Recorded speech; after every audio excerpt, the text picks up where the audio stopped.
Welcome back class 9. This is Yasir Azam. Today I am going to continue the chapter Why Do We Fall Ill? This will be the second part. In previous video we had learned about what is health, in which we have understood the definition given by WHO in 1948 that health is a state of complete physical, mental and social well-being and not merely absence of a disease. Okay, today we are going to understand what disease means in that context. Since childhood to now, you must have suffered with number of things like cold, cough, fever, body ache, vomiting. So what they are causing you uncomfort, uneasiness. At that time you are not at ease. So dis-ease is basically made up of two different words, that is dis and ease. Dis means without, ease means comfort. When an individual is without comfort, he or she is not at its ease, the body is not performing the way it is performing, so we called it as disease. But this is a very short description. When we need to go in detail, then disease has to be defined in different ways. Some ways, like you can say any physical or functional change from normal state that causes discomfort or disability or impairs the health of a living organism is called disease. Next, according to some of the people, what they define, this says that malfunctioning of the body or some part of it with specific symptoms is termed as disease. Okay. Now, last but not the least, which is most accepted definition of disease is given by English Oxford Dictionary. That is a condition of body or some parts or organ of the body in which its function are disturbed or deranged. Okay, so this is the actual definition. When you need to write the definition of disease, you will write this. When you need to describe the word disease, then you will describe this. Okay, I think this is clear to you. Then how you can differentiate between health and disease? When we talk about health, means all the functionings are proper, you are at your comfort. Disease, you are not at your comfort. Okay, now there is a new term, that is disease free. Okay. In contrast to health, if I write disease free, I have to say, if I say that I am disease free, so is I am healthy as well? Think. No, it's not sure. Sometimes a person is disease free but he or she is not healthy, because a healthy person would be having more dimensions. Like health varies person to person. For example, if I am a guitarist, so for me, I need to have good, skills or strength in my fingers. Okay, if I play flute, I must have good capacity to hold air. Okay, my lungs must be strong. If I'm a good dancer, my muscles must be stretchable. Suppose an ex-person is there who is healthy but not a good dancer. He is not able to stretch. So in that case, he is not healthy. But although he is disease-free, so we can say that the both words are not similar. Okay. Health maybe imply to a place, working place. Health has wide dimensions, you can understand. But when we talk about disease free, it is related to an individual, you can say. Okay? When we talk about health, it is related to a community, a person, a society. But disease and disease free, these words have effect or relation with individuals. Okay? So I hope you would have understand that that what is health? It is a state in which a person is able to perform all its tasks, but a diseased person is healthy is not always true. Okay. Now the next is how we look upon the disease. Okay. So how we come to know that a person is suffering from certain diseases? People used to bring the symptoms, bring up with the symptoms. For example, sometimes people say I'm having headache. Okay, it is a symptom of certain disease, but it is not a symptom of a specific disease. You might have headache in, when you are stressed, you are having exam next day, you are not well prepared, you might have headache. When your BP is high, you might have headache.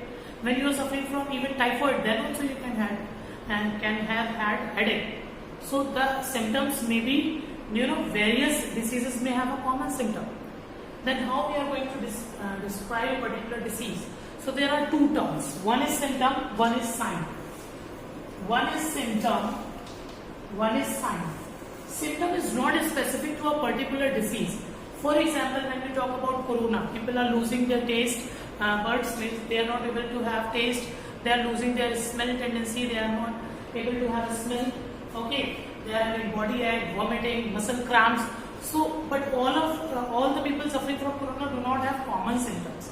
Okay, but these symptoms are also the symptoms of some other chronic diseases as well. So symptoms are not specific to a particular disease. Instead of symptom, if we talk about sign is more specific, more evident to a particular disease. So we can differentiate between symptoms and sign. Okay.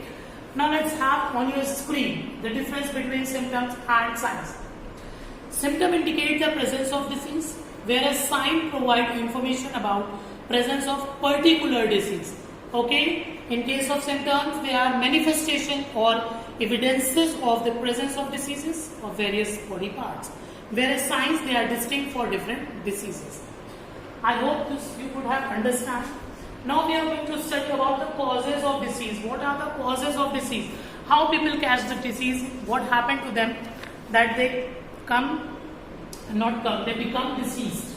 So there are different causes. First is primary or immediate cause of disease. Second is secondary or contributory cause of disease. Third is tertiary or improper facilities, you can say. Okay.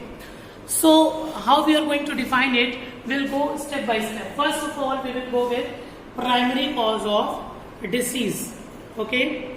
The first one is primary or immediate cause of disease. Okay. This is also called, or you can say the first level in this, primary cause is pathogen. Now what is pathogen? Those microorganisms which harm us are called pathogen. Yani we can say all pathogens are microbes, but don't misunderstood that all microbes are pathogen. Okay, there are some good bacteria, as you can see, E. coli, Escherichia coli, it is a good bacteria. Lactobacillus present in curd, it is a good bacteria. So all microbes are not pathogen, but you can say all pathogens are microbe. So primitively first level जो है हमारा इसमें primary में immediate में, that is what pathogens. That include virus, bacteria, fungi, okay, these microorganisms, protozoans.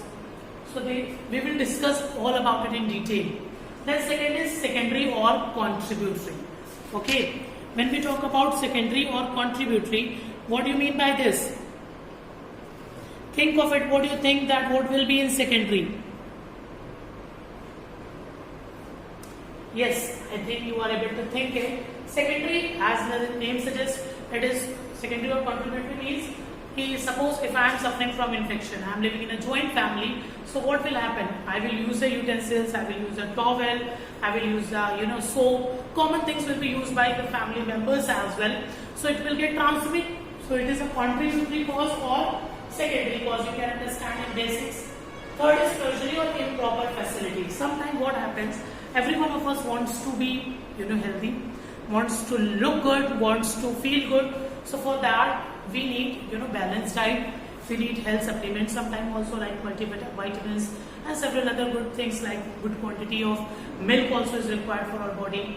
So but if I am not financially good, if I am not economically good, my economic condition is not good, so what will happen? Ultimately it will affect my health as well. Why? Because I am not able to feed my body the desired things which can boost my immunity. Right now we are listening this word again and again. What is immunity? It is a defense mechanism of our body against the pathogen. But if I am not having the proper facilities, I am not having the balanced diet, I am not having the good food, I am not having the good supplements, what will happen? My body will not be responsive. Okay? So my immunity will be, will not boost as I am not getting the good supplements. So this is the tertiary cause.